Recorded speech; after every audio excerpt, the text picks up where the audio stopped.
Hello friends, welcome back to channel. Friends, ನೀವು ನೋಡ್ತಾ ಇದ್ದೀರಾ ಅಗ್ರಿನೇನೀಸ್ ಯೂಟ್ಯೂಬ್ ಚಾನಲ. ನಮ್ಮ ಚಾನಲ್ ಇದ್ದರೆ ಕೃಷಿಗೆ ಮತ್ತು ವ್ಯವಸಾಯ ಉತ್ಪನ್ನಗಳ ಸಂಬಂಧಪಟ್ಟಂಗೆ ಎಲ್ಲ ಥರದ ಮಾಹಿತಿಗಳು ಪ್ರಸಾರವಾಗುತ್ತೆ. ಸೊ ವೀಡಿಯೋಸ್ನ ಲೈಕ್ ಮಾಡಿ, ಆದಷ್ಟು ಶೇರ್ ಮಾಡಿ. ಹೊಸದಾಗಿ ಚಾನಲ್ ನೋಡ್ತಿದ್ದರು ಚಾನಲ್ ಸಬ್ಸ್ಕ್ರೈಬ್ ಮಾಡಿಕೊಂಡು ಪಕ್ಕದಲ್ಲಿ ಕಾಣಿಸಿರೋಂಥ ಬೆಲ್ ಬಟನ್ನ ಪ್ರೆಸ್ ಮಾಡಿ ಅಂತ ಹೇಳ್ತಾ, ಇವತ್ತಿನ ವೀಡಿಯೋದಲ್ಲಿ ದಿನಾಂಕ 11 ಜುಲೈ 2024 ಗುರುವಾರದಂದು ತರಕಾರಿ ದರಗಳು ಕೋಲಾರ ಮಾರುಕಟ್ಟೆ. ಆಕ್ಷನ್ ಸಮಯ ಬಂದು ಪ್ರತಿದಿನ ಬೆಳಗ್ಗೆ 11 ಗಂಟೆಗೆ ಶುರುವಾಗುತ್ತೆ ರೈತರ. ಸೊ ಫ್ರೆಂಡ್ಸ್, ಇವು ತರಕಾರಿ ದರಗಳು ಬಂದು DNS ಮಂಡಿ ಆಗಿರುತ್ತೆ. ಸೊ ಇವತ್ತಿನ ತರಕಾರಿ ದರಗಳು ಈ ಥರ ಇರುತ್ತೆ ಫ್ರೆಂಡ್ಸ್.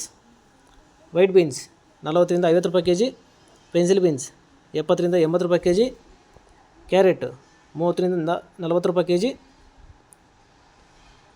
ಮುಲ್ಲಂಗಿ 300 ರಿಂದ 400 ರೂಪಾಯಿ ಪರ್ ಪ್ಯಾಕೆಟು, ಆಲೂಗಡ್ಡೆ 20 ರಿಂದ 30 ರೂಪಾಯಿ ಕೆಜಿ, ಟೊಮೆಟೊ 500 ರಿಂದ 700 ರೂಪಾಯಿ ಪರ್ ಬಾಕ್ಸು, ಮೆಣಸಿನ್ಕಾಯಿ 50 ರಿಂದ 65 ರೂಪಾಯಿ ಕೆಜಿ, ಚಿಕ್ಕಡಿ 80 ರೂಪಾಯಿ ಕೆಜಿ, ಕಾಲಿಫ್ಲವರ್ 700 ರೂಪಾಯಿ ಪರ್ ಬ್ಯಾಗು, ಕ್ಯಾಬೇಜ್ 1000 ರಿಂದ 1100 ರೂಪಾಯಿ ಪರ್ ಬ್ಯಾಗು, ನವಿಲುಕೋಸು 30 ರಿಂದ 40 ರೂಪಾಯಿ ಕೆಜಿ, ಬೀಟ್ರೂಟು 20 ರಿಂದ 30 ರೂಪಾಯಿ ಕೆಜಿ, ಬದನೆಕಾಯಿ 30 ರಿಂದ 40 ರೂಪಾಯಿ ಕೆಜಿ, ಕ್ಯಾಪ್ಸಿಕಮ್ 40 ರಿಂದ 55 ರೂಪಾಯಿ ಕೆಜಿ, ಬಜ್ಜಿ ಮೆಣಸಿನಕಾಯಿ 40 ರೂಪಾಯಿ ಕೆಜಿ, ಅಲಸಂದೆ 50 ರಿಂದ 60 ರೂಪಾಯಿ ಕೆಜಿ, ಅವರೆಕಾಯಿ 60 ರೂಪಾಯಿ ಕೆಜಿ, ತೊಂಡೆಕಾಯಿ 20 ರಿಂದ 30 ರೂಪಾಯಿ ಕೆಜಿ,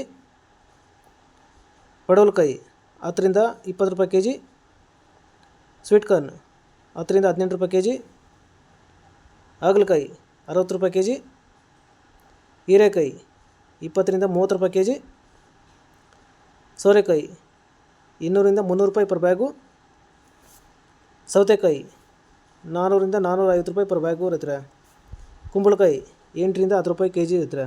ಸೊ ಫ್ರೆಂಡ್ಸ್, ಇವು ಬಂದು ತರಕಾರಿ ದರಗಳು DNS ಮಂಡಿ ಕೋಲಾರ ಮಾರುಕಟ್ಟೆ. ಆಕ್ಷನ್ ಸಮಯ ಬಂದು ಪ್ರತಿದಿನ ಬೆಳಗ್ಗೆ 11 ಗಂಟೆಗೆ ಶುರುವಾಗುತ್ತೆ ಇರುತ್ತೆ. ಸೊ ಫ್ರೆಂಡ್ಸ್, ಇದೇ ಥರ ನಮ್ಮ ಚಾನಲಲ್ಲಿ ಕೃಷಿಗೆ ಮತ್ತು ವ್ಯವಸಾಯ ಉತ್ಪನ್ನಗಳ ಸಂಬಂಧಪಟ್ಟಂಗೆ ಎಲ್ಲ ಥರದ ಮಾಹಿತಿಗಳು ಪ್ರಸಾರವಾಗುತ್ತೆ. ಸೊ ವೀಡಿಯೋಸ್ನ ಲೈಕ್ ಮಾಡಿ, ಆದಷ್ಟು ಶೇರ್ ಮಾಡಿ. ಹೊಸದಾಗಿ ಚಾನಲ್ ನೋಡ್ತಿದ್ದವರು ಚಾನಲ್ ಸಬ್ಸ್ಕ್ರೈಬ್ ಮಾಡ್ಕೊಳ್ಳಿ ಅಂತ ಹೇಳ್ತಾ ಇವತ್ತಿನ ವಿಡಿಯೋ ಮುಗಿಸ್ತಾ ಇದ್ದೀನಿ. Thank you.